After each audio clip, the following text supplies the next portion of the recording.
ఆదిలాబాద్ జిల్లా హౌస్ బోర్డులో రెడ్డి హాస్టల్స్ను జిల్లా అసెంబ్లీ ఇన్ఛార్జు కంది శ్రీనివాసరెడ్డి ప్రారంభించారు. అనంతరం విద్యార్థులను అలాగే రెడ్డి హాస్టల్ స్థాపించడంపై మాట్లాడారు.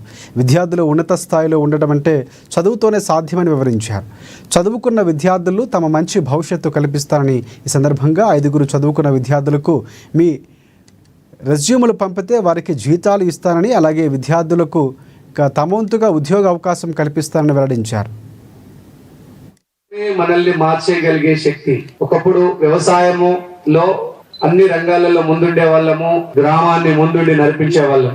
ఇప్పుడు ఆ మారుతున్నటువంటి పద్ధతులకు అనుగుణంగా, ఆధునిక వ్యవస్థలకు అనుగుణంగా చదువు, ప్రభుత్వ ఉద్యోగాలు గాని, ప్రైవేట్ రంగంలో గాని, వ్యాపార రంగంలో గాని అద్భుతంగా రాణించాలంటే చదువే పునాది. మరింత ఎక్కువగా చదువుకు ప్రాముఖ్యత ఇవ్వాలని పిల్లలని కొంచెం నేను ఆదిలాబాద్ వచ్చిన తర్వాత గమనించినటువంటి విషయం, ఎవరేమి అపార్థం చేసుకోదు, మనం కొంచెం పిల్లల్ని కూడా బాగా గారాబం చెప్తున్నాం.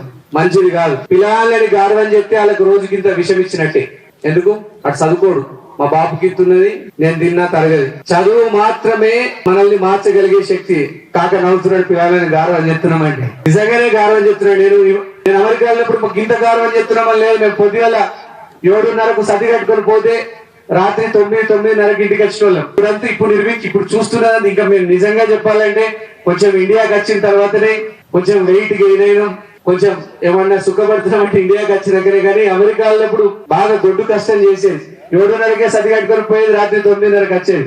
కాబట్టి దయచేసి యవ్వనంలో ఉన్నప్పుడే మనిషి శక్తి సామర్థ్యాలు గట్టిగా ఉంటాయి. కాబట్టి నేను మా బంధువులు చుట్టాలలో కూడా చూస్తున్నా, బాగా గౌరవం చెప్తున్నాడు. అడిగినప్పుడల్లా డబ్బులు, అడిగినప్పుడల్లా ఫోన్లు, బైకులు, ఇదంతా చదువు మీదనే దృష్టి పెట్టాడు తప్ప నేను మన ఉన్నతి కోసం చెప్తా ఉన్నా. సంఘం భవనము వివరాలు, ఖర్చులు, జమ పెద్దలందరూ మాట్లాడిండ్రు బ్రహ్మాండంగా. ఇవన్నిటినీ కూడా నేను సమాజంలో చూస్తున్నటువంటి కొన్ని నా ఆలోచనలు మీతో పంచుకుంటున్నా. చదువు మళ్ళీ నేను ఇక్కడ చెప్తా ఉన్నా, ఒక 5 విద్యార్థులు బాగా చదువుకున్న వాళ్ళు ఈ సంవత్సరంలో ఒక 5 ఎవరైనా నాకు రెజ్యూమేలు పంపిస్తే ఈ 5 కూడా హైదరాబాద్ లో నేను ఈ సంవత్సరం మన రెడ్డి సోదరులకు జీతాలు ఇవ్వడానికి సిద్ధంగా ఉన్నా. ఒక 5 రెజ్యూమేలు పంపించండి. 5 తక్షణం ఖాళీ